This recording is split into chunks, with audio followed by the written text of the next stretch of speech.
Assalamualaikum warahmatullahi wabarakatuh. Waalaikumsalam warahmatullahi Assalamualaikum warahmatullahi wabarakatuh.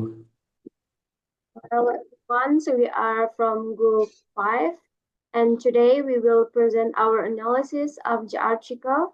The title is The Revisiting Question in Academic Writing, a corpus-based analysis of EFL learners' use of conjunctions.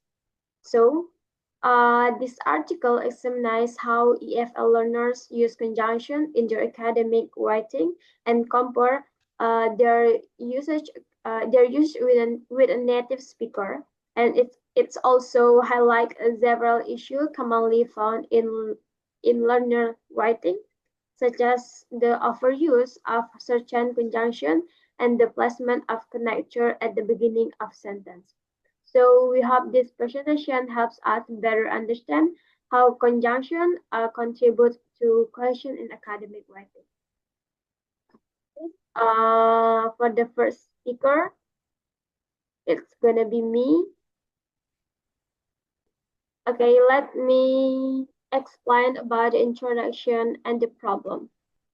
So the first is, what is cohesion? Cohesion is the property that makes a text unfile wall. So imagine if the sentence in our essay were like a puzzle piece, and cohesion is the glue that holds them together. So this connectedness is maintained through cohesive device. So one of which is conjunctions. And why conjunction matter? So the first is they enhance communication in speech and writing, and also they're critical for academic writing. Uh, for academic writing quality because they help readers follow the logical progression of our argument, and the last also they help readers understand relationships between ideas in the text. So in academic writing, where visual context is more limited, conjunctions become even more important. And next about problem and gap. So, however, there's persistent a problem. EFL learners often misuse conjunctions, they overuse them, place them inappropriately, or have limited repertoire. And also, available research is still limited, small sample and analysis only a few conjunctions. So we need comprehensive research, representative and generalizable using corpus linguistic method. Next.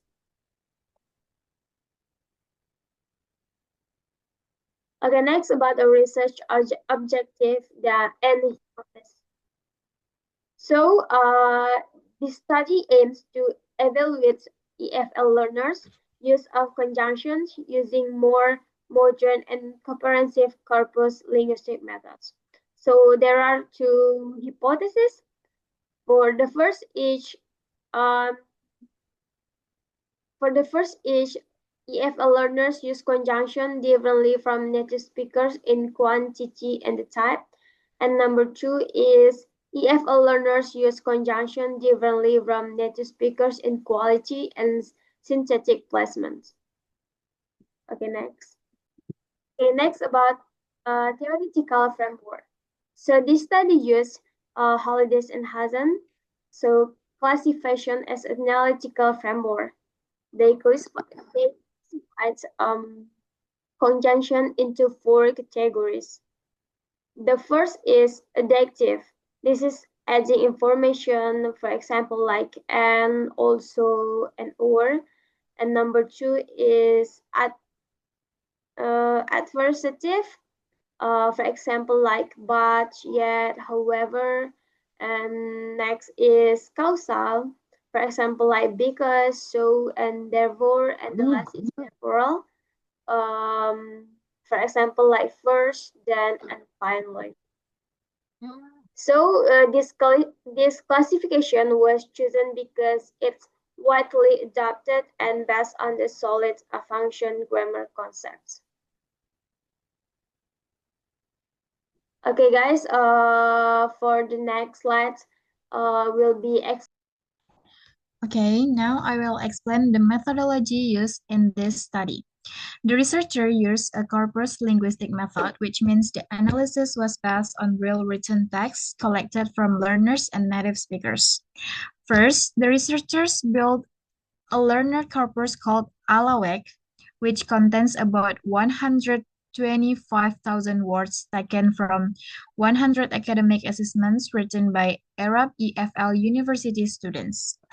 These texts came from courses such as an advanced writing, CAL, applied linguistics, and graduation projects.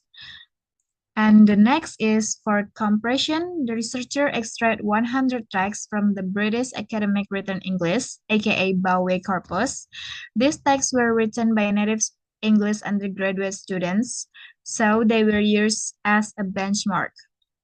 After compiling both corpora, the researcher cleaned the data and convert everything into TXT format. The analysis was done using the software Lunchbox, which helped count the frequency, relative frequency, and distribution of conjunctions. The study focused on 12 conjunctions representing the four categories in Halliday and Hassan's framework. Then the researcher ran a statistical test, the independent samples t-test, to check whether the difference between EFL learners and native speakers was significant. And finally, the study also analyzed how often conjunctions operate in sentence initial positions, because this is often considered a sign of informal or improper academic writing. This analysis tests whether EFL learners misuse conjunctions in terms of syntax placement. And the next one is key findings. The study shows some clear patterns.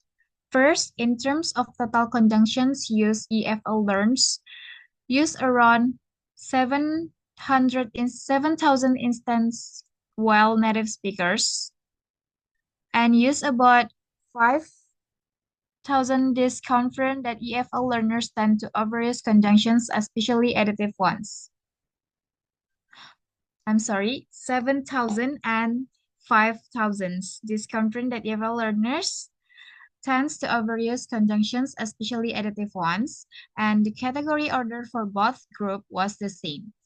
Additives, the highest frequency, especially N, which appeared more than 15% of the time, and causal adverb times.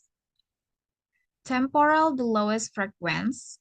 Next, the statistical test showed significant difference from several conjunctions, including and, also, yet, however, because, therefore, first, then, and finally. But there was no significant difference for or, but, and so. The study also analyzed sentence initial placement. The result shows that EFL learners use an at the beginning sentence much more often than native speakers. However, for other conjunctions, native speakers such as but, so, and then, there was no major difference. This means then the pattern of placing difference, conjunction as the beginning, is actually becoming similar between EFL and native speaker.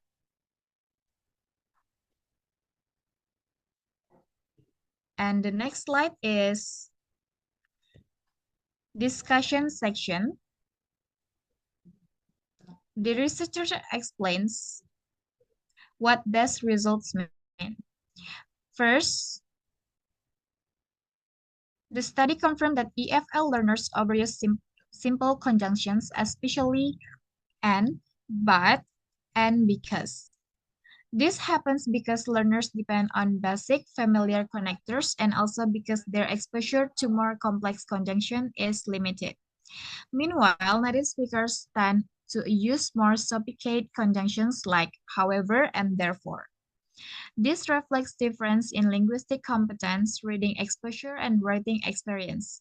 Second, even though starting a sentence with conjunctions like and, or, but is traditionally considered informal, the study shows that native speakers also do this. This suggests that academic writing today is becoming more flexible and slightly more informal, influenced by everyday communication, social media, and modern writing styles. Another important point is that both EFL learners and native speakers follow the same general order or conjunctions categories, which shows similar reasoning patterns. And however, the overuse of additives among EFL learners still affects writing quality because it may reduce, clarify, and coherence. The discussion concludes that teaching materials and writing instruction need to be updated. Learners should be trained not only on the meaning of conjunctions, but also on how to use them correctly.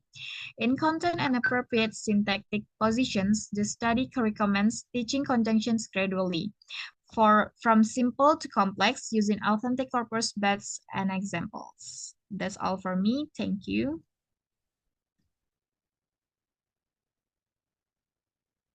Okay, guys, for the next material will be presented by Raja. Okay, guys, on this slide, I explain the implication and recommendation of the study. First, in terms of teaching, instructor so update to learn them gradually, starting with simple and common conjunction, and then moving toward more advanced one. It's also important for teachers to focus not only on the form, but also on the meaning, the sentence position, and the context where each conjunction is used. Using real examples from corpus-based materials can help students understand how conjunctions naturally appear in authentic writing. In practice, a three-phase approach can be very helpful. And the first is focus on high-frequency conjunction such as and, but, because, and so. The second is introduce more advanced connectors like however and therefore. Third is give students contextual practice, allowing them to choose conjunction based on meaning, not habit. For future research, larger corpora and more diverse L1 backgrounds are needed. Long-term or longitudinal studies could also give a clearer picture of how learners' use of conjunction develops over time. Next. Next is the limitation. This study also has several limitations that should be acknowledged. The first limitation is the relatively small corpus size, which contains only around 125,000 words.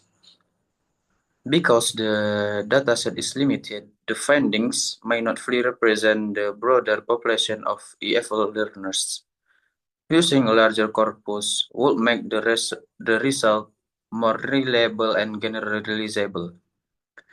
The second limitation is that all participants were Arabic L1 speakers. This means the findings mainly describe learners from one specific language background. Learners with different L1s, such as Indonesian, Chinese, or Spanish, may show different patterns in how they use conjunction. Therefore, the result cannot be applied to all EFL learners in general. Another limitation is that the study focused mainly on conjunction placed in the initial position of sentence. Other positions, such as the middle or the end of a sentence, were not examined in depth. Because of this, the overall picture conjunction use remains incomplete. Finally, there was difficulty in perfectly matching the two corpora. Even with careful selection, the text may still differ in terms of genre, reading condition, or text length. These differences may influence the comparison between the learner corpus and the native corpus. Next. Finally, this slide presents the conclusion. The first hypothesis was confirmed. Evil learners tend to overuse conjunction, especially additive one. However, the second hypothesis was rejected because there was no major difference in synthetic placement of conjunction, except for the conjunction and. The main Why is that able learners need clear and direct instruction on conjunction? Teachers should help students use a wide range of conjunction, balance simple and advanced forms, and understand both the meaning and the sentence structure. This will help learners produce more cohesive and effective writing. That's all for me. Thank you. Okay, so that's all from our presentations. Before we close this presentation, we would like to ask some question for you guys. So you can send your answer in the comment column. And also, if you want to ask a question about our material, you can also write them in the comment column, guys. So that's all from us. Thank you for listening and Assalamualaikum warahmatullahi wabarakatuh.